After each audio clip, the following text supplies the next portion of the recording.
ஏழு ஜென்ம பாவம் தீரும் இறைவா உனை எண்ண தேவாரம் பாட அந்த ஞானம் வருமே மனம் கொள்ள. ஆதியான சிவனே சிவஜோதியான சிவனே, ஆதியான சிவனே சிவஜோதியான சிவனே.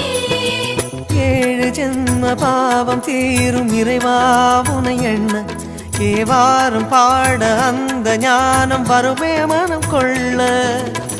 தாழும் நிலை வாராமல் காப்பவன் நீதானே, வாழும் வழி சொல்பவனே வள்ளல் பெருமானே, அண்ணாமலையானே அன்பின் பொருள் நீயே, அருணாச்சல சிவனே ஆற்றல் வடிவோனே, சக்தியின் கலையாய் பக்தியின் நிலையாய் தோன்றும் சுடரோனே, உண்ணாமுலையின்